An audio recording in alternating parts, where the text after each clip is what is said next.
বিসমিল্লাহির রহমানির রহিম। আসসালামু আলাইকুম। এই ১ম মোদি ট্রাম্পের বিরুদ্ধে যুদ্ধ ঘোষণা করেছেন। সে বলেছে, "যত পারো তোমরা ট্যারিফ এড করো। আমি এই শর্ত মানব না।"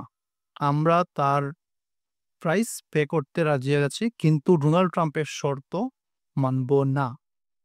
চলমা এই চলুন আমরা আলোচনা করি মোদি আসলে কি বলেছেন।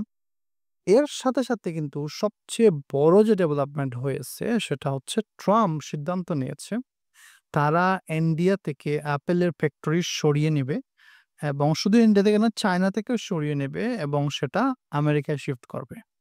এবং অ্যাপেল কিন্তু অলরেডি অ্যানাউন্স করছে একদম অ্যাপেলের যে সিইও টিম কুক সে কিন্তু একদম এই ট্রাম্পের পাশে দাঁড়িয়ে অ্যানাউন্স করছে যে $৬০০ বিলিয়ন আমরা ইনভেস্ট করতে যাচ্ছি আমেরিকার মার্কেটে এবং আমরা ফ্যাক্টরি নির্মাণ করব, প্রোডাকশন লাইন নির্মাণ করব। আমরা এখানেই অ্যাপেলের প্রোডাক্টগুলা উৎপাদন যাব।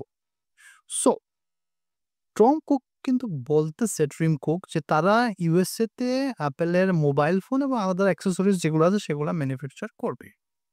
এবং যত বছরই লাগে ওরা করবে সেটা কনফার্ম হয়ে গেছে। এবং তাদের কথা হচ্ছে আমরা চায়না এবং ইন্ডিয়া থেকে ফ্যাক্টরি সরিয়ে নেব। ট্রাম্প আরো বলতেছে যে আমরা ইন্ডিয়ার উপর আরো ট্যারিফ এড করতে যাচ্ছি।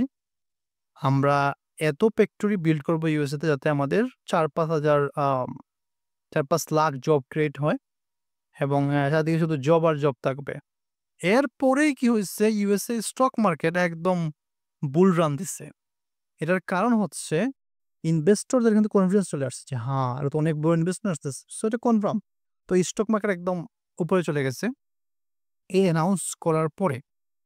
কিন্তু মোদি যেভাবে আঙ্গুল নাড়িয়ে, নাড়িয়ে সেটা কথা বলতেছে ট্রাম্পের বিরুদ্ধে, তার শর্তের বিরুদ্ধে সেটা কিন্তু প্রশংসার দাবিদার। এটাই ১ম যে মোদি ট্রাম্পের বিরুদ্ধে কথা বলছেন। কিন্তু সে কোনো নাম নেয় নাই। কিন্তু টার্গেট ছিল ট্রাম্প। মোদি বলতেছে যে আমাদেরকে সতর্ক থাকতে হবে। কারণ, কারণ হচ্ছে আমাদের দেশের যে সাধারণ মানুষ আছে তাদের স্বার্থগুলো আমাদের দেখতে হবে। ফার্মার থেকে শুরু করে ইন্ডাস্ট্রিয়ালিস্ট সবার কথা চিন্তা করতে হবে। আমরা রাশিয়া থেকে অ সস্তা দামে তেল কিনি এবং যেটা আমাদের দেশের জন্য জরুরি। এবং আমাদের লোয়ার মিডল ক্লাস থেকে শুরু করে বাকি সবার কথা চিন্তা করতে হবে। যদি আমরা চিপ মানে কম দামে তেল না কিনি, তাহলে কিন্তু এর পরিণাম আমাদের ভোগ করতে হবে। সেটা দেশের মানুষই চিন্তা করতেছে এবং আমরা তার প্রাইস পে করতে রাজি আছি। মোদি বলতেছে যদি তোমরা ৫০% ১০০% যত পার্সেন্ট লাগাও ট্যারিফ লাগাতে থাকো, কিন্তু আমরা রাশিয়া থেকে তেল কিনবো। এটাই শর্ত আমরা মানব না। মাথা নত করব না তোমাদের সামনে। কথা মতো করলে কিন্তু অন্যান্য শর্ত চলে আসবে তাদের উপরে। এদিকে মোদি কিন্তু রিসেন্টলি চায়না ভিজিটে গেছেন এবং যতটুকু নিউজ পাওয়া যাচ্ছে চায়না, রাশিয়া এবং ইন্ডিয়া মিলে একটা নতুন জোট হতে যাচ্ছে।